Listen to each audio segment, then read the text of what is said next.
Madam Deputy Speaker, I rise today in support of new clause 23 tabled in my name that seeks to extend mandatory relationships, sex and health education, also known as RSHE, to all young people aged 16 to 18 in further education, sixth form and apprenticeship settings.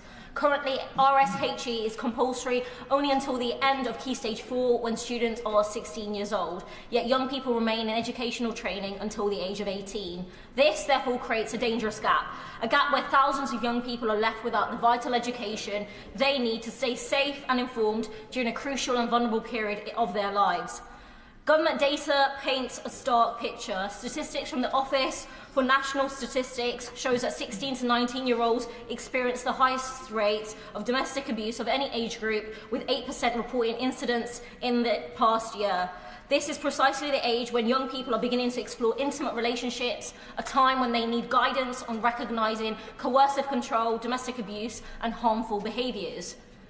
And we all know the tragic consequences of ignoring this gap. The recent case of Kyle Clifford, who murdered Carol, Louise and Hannah Hunt after reportedly being influenced by the misogynistic views of Andrew Tate, remind us that toxic narratives can take root when young people are unable to access reliable, positive education about healthy relationships and respect.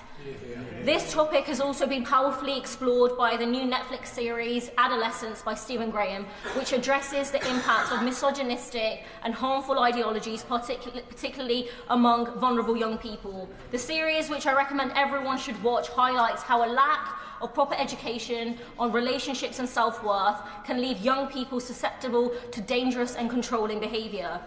Madam Deputy Speaker, put simply, we cannot allow harmful voices to fill the vacuum that education should occupy. Education isn't just important, it is life-saving. Providing young people with clear lessons on consent, coercive control and domestic abuse would give them the tools to be able to identify harmful behaviour and seek help when they need it. Without this, we are leaving young people across the country vulnerable to manipulation, abuse and harm. And survivors have bravely shared their stories, illustrating the tragic cost of inaction. Faustine Petron, a survivor who founded the Make It Mandatory campaign, has spoken powerfully about how education could have changed her life. Experiencing domestic abuse at the age of just 16, she said, and I quote, "If I had received mandatory education on healthy relationships and coercive control in sixth form, I truly believe I would have recognised the signs of abuse earlier and sought support before it escalated into 4 years of serious violence. Those are years I can never get back," she said, "years when I should have been just a child." Another parent who has supported the 100,000 strong online petition shared their heartbreak.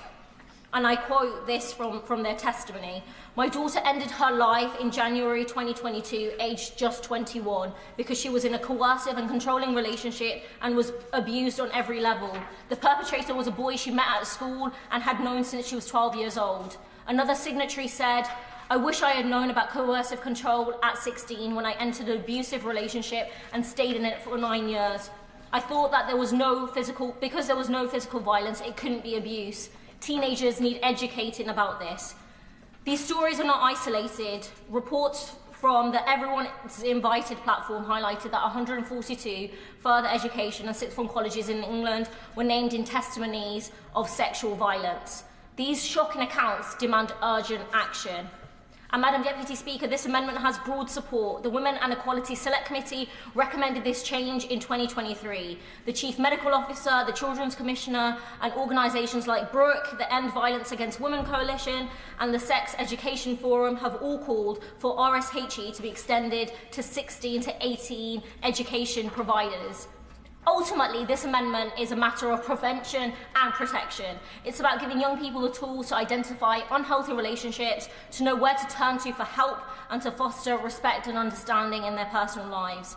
By extending RSHE to all young people in education until the age of 18, we can save lives, prevent harm, and build a safer society for everyone. So it's not just the right thing to do, it's the necessary thing to do.